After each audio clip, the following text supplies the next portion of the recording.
Nnyo kitalo ddala afudde Susan Makula ne Pastor Bujingo bakakasizza. Ate y'omuyimbi King Sir yerangiridde ku bwa Governor wa Bank of Uganda. Ate bwino omukambwe azuuse ku muyimbi Eddie Kenzo ne Honorable Fiona Nyamutolo. Ago n'amalala genkuleetedde wano ku Jika Media. Subscribinga, likinga, commentinga ate tuberenga ekintu tukikwasaganya malidadi sana.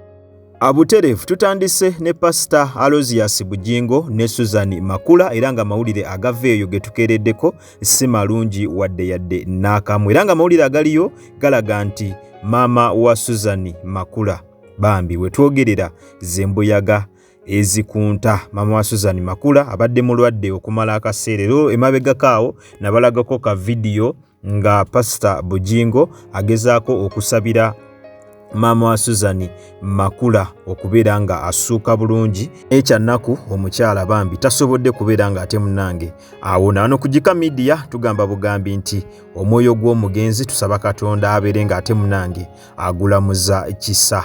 Bannange eno tuli mu kitalo nnyo. Maama wa Susan Makula afudde, mukyala wa Bujingo. Bannange tunakuwaliddemu nammwe mwenna ab'okukanani buli omu gwe kikwatako. Bannange Mukama akugumye.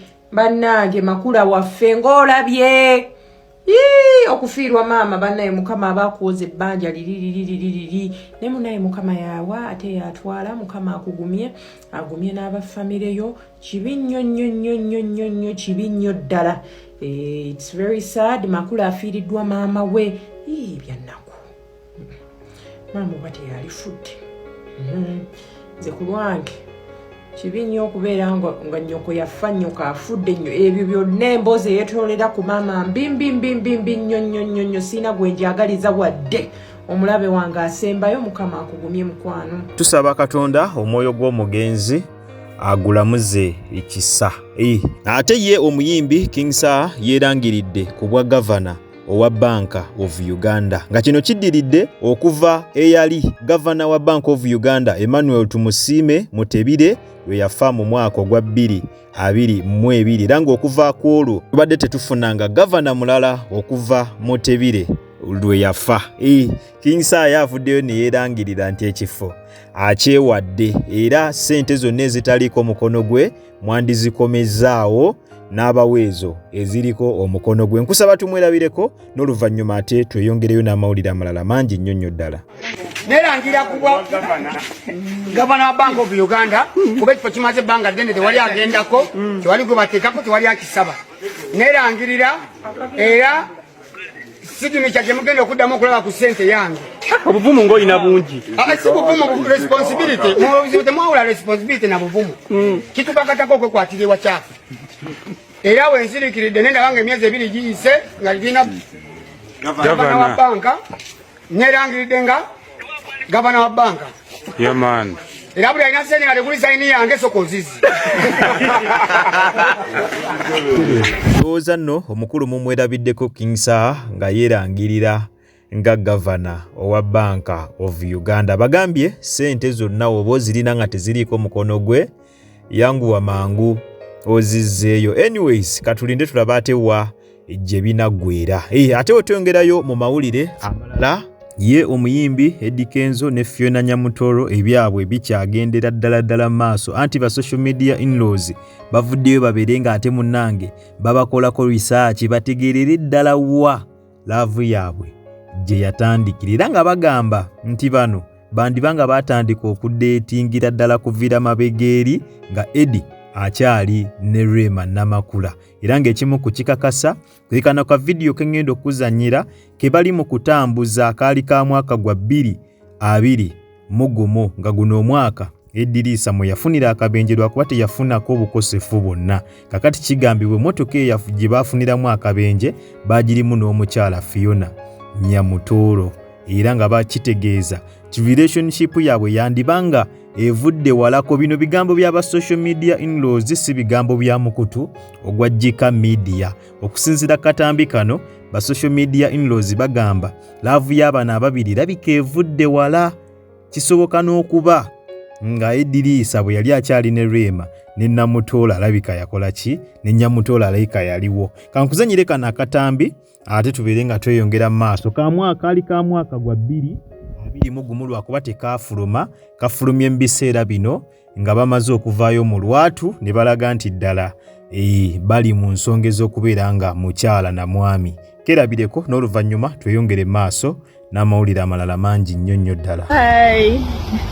This man here just survived a bad accident. Budde bonna omukyala akyuka, she picked me.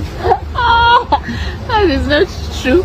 I actually almost lost my life because of it. You know. We thank God.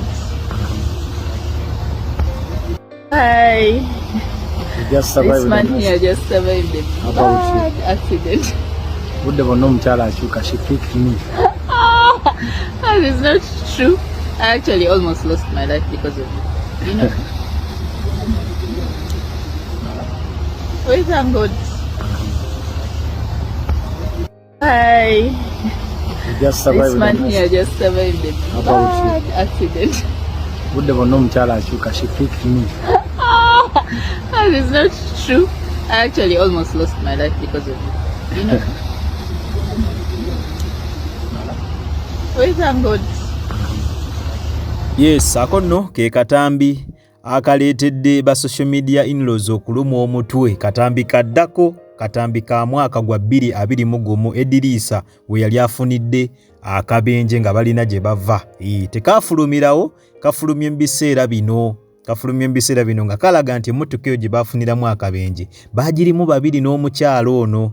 Ba social media in-laws ekibalumizza omutwe nga beebuuza Idrisa yali akyali ne Rema era yali akyakwasaganya Nyamutoolo kwegamba bali awo babyebuuza naye tebabitegeera. Butereevu nyugega amawulire gembadde nena ku ssaawa eno wabula nga nyongera okujjukiza nti obadde kujjika media era nga gwe nena tanaba kulabika nga osubscribinga genda maaso subscribing olikinge okommenting ate era osharinge toyera kutaninga on notification bell yo. Butereevu ojja kubeera nga ofuna notification buli lwembeera nga nkutereddeyo video empya. Nakugamba osanga kalango onawuna toka skippinga kubanga engeri gyonzo okulabika nga ate munnange osupportingamu emirimu gyange gino. Kwatawo mu kigalo butere video eno ojja kubeera nga ogimperedde like mu batubira ebweru w'eggwanga kusana mmwe abatubira na waka mu ggwanga Uganda nyongera okubebaza timwebale nnyo mwebalire ddala temujjanga okwo omukama abampeera ekyo kyennyini kyemusingira ddala okwagala. Wekumire kujjika media tukyakumone updates nyingi nnyo ddala. Subscribing, liking,